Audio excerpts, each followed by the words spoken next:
सत्ता में अपराधियों और भ्रष्टाचारियों की जमात बैठ गई है, जब सत्ता में मंत्री इजराइल मंसूरी हत्या करवाता है, उस पर आरोप पत्र लगता है, आरोप लिख करके दिया है, एफआईआर लिख के देता है, उस एफआईआर को रख लेता है, लाश देने के नाम पर बुला के सादे कागज पर उसका अंगूठे के निशान लेकर उस पर दूसरा एफआईआर लिख के जमा कर देता है। और इस मामला को लेकर जब मुजफ्फरपुर में महाधरना किया, हम खुद गए थे, आईजी के सामने वो परिवार के लोग बयान दिया, और उसके बाद भी एफआईआर नहीं होना, ये सदन में मामला उठा, मुख्यमंत्री ने संज्ञान में लिया और मुख्यमंत्री जी कहा कि हम इसका समाधान करेंगे। और जब हमने कल सदन में इस बात को उठाया, पूछा, तो मुख्यमंत्री जी जवाब नहीं दे पा रहे हैं। अपराधियों का, भ्रष्टाचारियों का इतना उस सरकार में दबदबा हो गया है कि कुर्सी के लिए मुख्यमंत्री लाचार और बेबस हो गए हैं। कुर्सी किसी तरह से बची रहे, पूरी तरह से सरेंडर कर चुके हैं अपराधियों भ्रष्टाचारियों के बीच। क्यों नहीं इजराइल मंसूरी का ऊपर एफआईआर हुआ, क्यों नहीं इसकी बर्खास्तगी हो? पद पर रहते हुए कौन पदाधिकारी है कि कार्रवाई करेगा?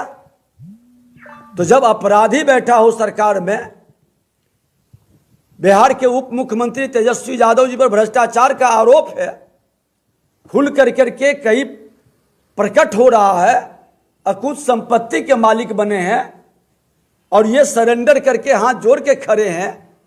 एक प्रेस मीडिया पत्रकार के लोग कोई वीडियो चला दे तो लगता है कि कितना बड़ा आतंकवादी है कि उसके घर पर सरेंडर करने के बाद भी कुर्की जब्ती कर करके और उसको पकड़ करके स्पेशल कमेटी गठित कर करके, और इतना भय और प्रताड़ना। ठीक है, कानून अपना काम करे, लेकिन जो अपराधी सरकार में बैठा है, जो भ्रष्टाचारी प्रशासन में बैठा है, उस पर कार्रवाई क्यों नहीं? मुख्यमंत्री जी भ्रष्टाचार पर जीरो टॉलरेंस कहां गया? न बचाते हैं न फंसाते हैं। बिहार में हत्या, अपहरण, लूट, बलात्कार का साम्राज्य है, यही जनता राज है। मुख्यमंत्री जी जो वातावरण बना रहे हैं, एक एक घटनाओं का हिसाब जनता लेगी। और हमने तो कह दिया है कि हमारी सरकार, बीजेपी की सरकार बिहार में बनेगी।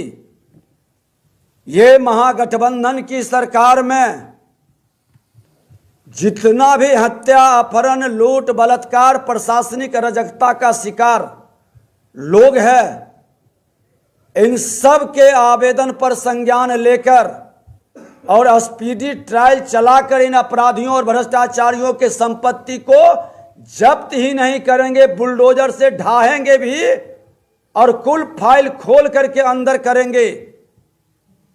जितनी ताकत है, चोर दरवाजा से आकर के जय दिन सत्ता में बैठ के आप हत्या, अपहरण, लूट, अत्याचार करना है कर लीजिए, निर्दोष को फंसाकर दोषी को बचा लीजिए। लेकिन बिहार की जनता मन मिजाज बना चुकी है, सत्ता बदलेगी और वो सत्ता की बदलाव उत्तर प्रदेश से शुरू हुआ है, बिहार तक पहुंचेगा। और आप सब भ्रष्टाचारी जो एक मंच पर आके जुटे हैं, ये ध्यान रख लीजिए कि फिर आपकी फाइल कोई नहीं रोक पाएगा। किसी की ताकत नहीं होगी कि आपकी फाइल को रोक देगा, जो अपराधी भ्रष्टाचारी को बचाने में लगे हैं। मनीष कश्यप पर जो कार्रवाई हो रही है सर, जो एफआईआर किया गया है, बीजेपी इसको किस रूप में देखती है? देखिए, मनीष कश्यप ही नहीं अकेले है। छपरा के अंदर 3 बच्चों को पीट पीट करके मार दिया। वहां के भी प्रेस मीडिया, सोशल मीडिया के लोग, पोर्टल टीवी वाले कहे कि हम पर एफआईआर कर दिया, कि आपने चलाया क्यों? प्रेस मीडिया, पत्रकार हमारे चौथे स्तंभ के रूप में जाने जाते हैं। अपने जान को दांव पर लगाकर उस जनता की आवाज को, जनता की घटनाओं को, समस्याओं को दिखाता है। और उसी सब को देख करके जो सत्ता में बैठे पक्ष या प्रतिपक्ष के लोग हैं वो संज्ञान लेकर एक्शन लेते हैं। आज जो पोर्टल टीवी पर चला, प्रेस मीडिया में छपा तमिलनाडु के मामले पर, मुख्यमंत्री ने भी संज्ञान लेकर के जांच कमेटी कहा कि हम भेज रहे हैं। हम लोगों ने भी जांच कमेटी की मांग किया। एक व्यक्ति, बिहार का उप मुख्यमंत्री, यहां के मजदूरों का, श्रमिकों का और युवाओं का अपमान, उसका दोहन शोषण पर गंभीरता से कमेटी बनाकर उसकी जांच कराती। लेकिन धिक्कार है ऐसे लोगों को कि जिसने भी इसको चलाने का प्रयास किया, दिखाने का प्रयास किया, ठीक है कि जो गलत वीडियो वायरल किया उस पर आप कार्रवाई करें, लेकिन रेलवे विभाग के द्वारा एक वीडियो जो जारी हुआ जिसमें भाषण दे रहा था, जिसकी गिरफ्तारी तमिलनाडु में हुई, प्रशांत किशोर जी एक वीडियो जारी किए। सभी वीडियो क्या गलत था? जाति को नाम पर, जाति को चिन्हित करके और आप प्रताड़ित करेंगे प्रेस मीडिया के लोगों को कि डर से कोई आपके अपराध और भ्रष्टाचार के कारनामा को नहीं दिखावे। ये गुंडा राज स्थापित करना चाह रहे हैं। लोकतंत्र को गिरवी रख करके गुंडा राज कतई स्थापित नहीं होने देंगे। सदन के अंदर ये वामपंथी के लोग जो गरीबों का, किसानों का, मजदूरों का नारा लगा करके जिंदगी भर राजनीति किया, वो भ्रष्टाचारी के गोद में बैठकर कह रहा है कि विजय सिन्हा माफी मांगो। अरे खुल करके विजय सिन्हा कह रहा है कि सदन में बहस कराओ। और अगर जो वीडियो जिस विषय पर हमने मांग किया था वह फॉल्स है, जो कमेटी गई है वो रिपोर्ट सदन पटल पर रखे, और जितना लेबर आया वहां से लौटकर जितना वक्तव्य दिया है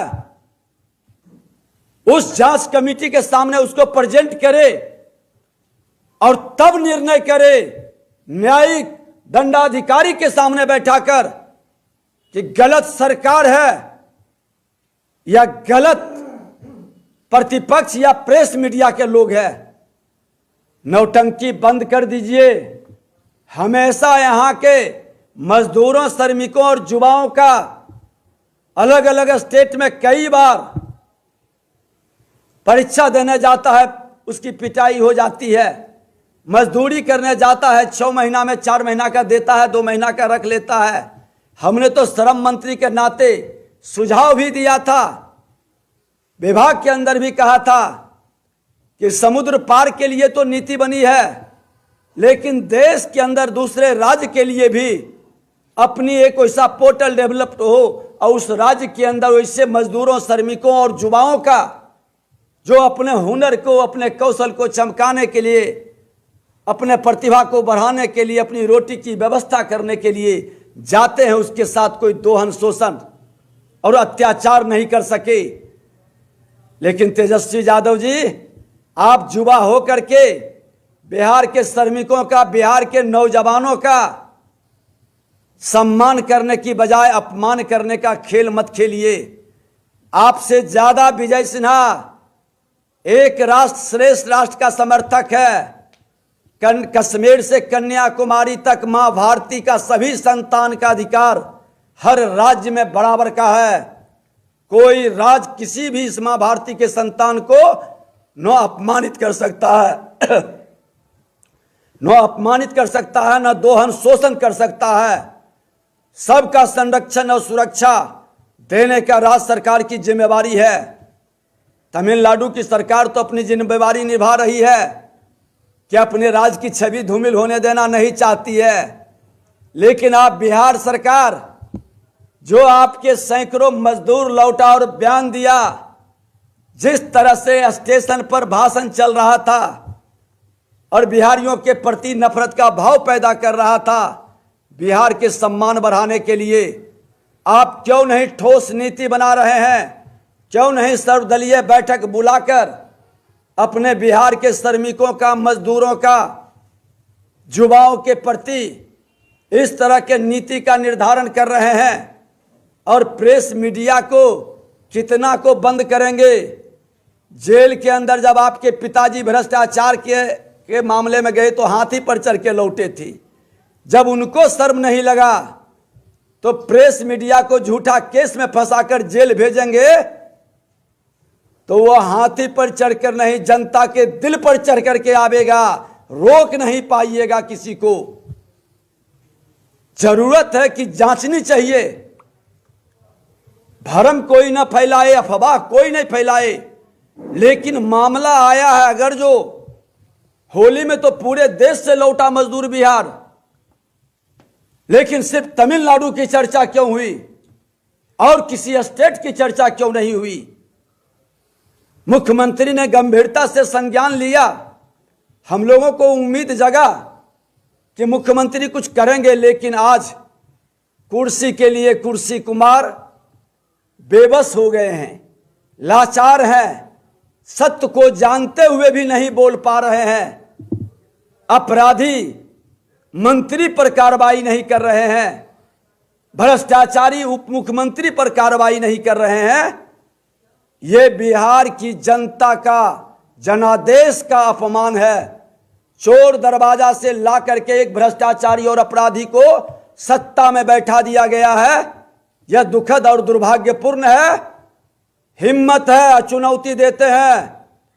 बहुत अहंकार और घमंड है मन के अंदर तो जनादेश लीजिए, विधानसभा भंग करिए और जनता के बीच चल करके चुनाव लड़ करके। 7 पार्टी है, क्यों डर रहे हैं, क्यों चोर दरवाजा से आके बैठे हैं। ये तो देश के प्रधानमंत्री नरेंद्र मोदी जी को जनादेश मिला था, न कि मुख्यमंत्री नीतीश कुमार जी को। ये जनादेश प्रधानमंत्री का था। मुख्यमंत्री के नाम पर या आप अपने नाम पर बिहार के अंदर जनादेश लेके बैठिए, तब मैं स्वीकार करूंगा प्रतिपक्ष के नाते कि आपका जनादेश की सरकार है।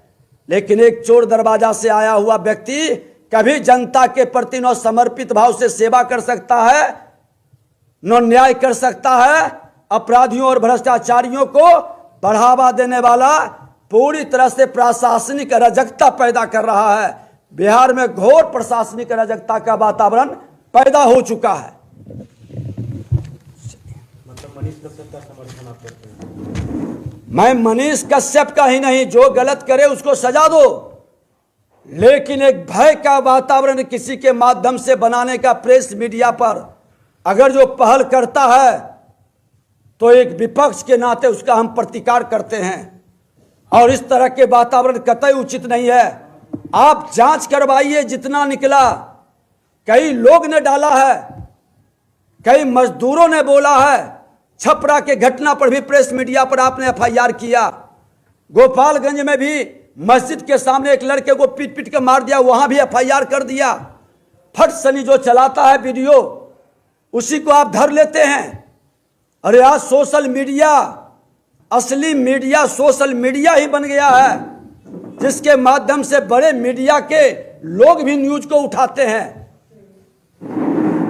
आरटीआई के लोग को जिस तरह से भयभीत करके उसको दबा दिए, कानून बनाए, खूब ढोल बजाए, लेकिन आरटीआई से जब भ्रष्टाचारियों के बारे में मांगने लगा सूचना तो उस आरटीआई के जो स्वयंसेवक कार्यकर्ता था उसी को पकड़ करके कोई थाना में बंद कर रहा है, झूठा झूठा आरोप में लगा के कोई आज आरटीआई मांगना बंद कर दिया। यही खेल प्रेस मीडिया के साथ शुरू हो गया है। और ये भ्रष्टाचारी और अपराधियों की सरकार ये मानसिकता कतई नहीं रखे। और जाति देखकर अगर जो आप दमन का काम करिएगा, गुंडागर्दी करिएगा, तो याद रखिए कि आप तो सोना के चम्मच लेकर के आए हैं। आप में वो ताकत नहीं है, जनता के बीच में जाकर के छवि नहीं बना सके हैं। क्योंकि चपरासी क्वार्टर में रहने वाले, स्टाफ क्वार्टर में रहने वाले ये हजारों करोड़ के मालिक कैसे बना है, इसकी जवाब जनता के बीच नहीं दे पाइएगा। उस जंगल राज को भी जनता उखाड़ के फेंक दी और आपके इस गुंडा राज को भी उखाड़ के फेंक देगा।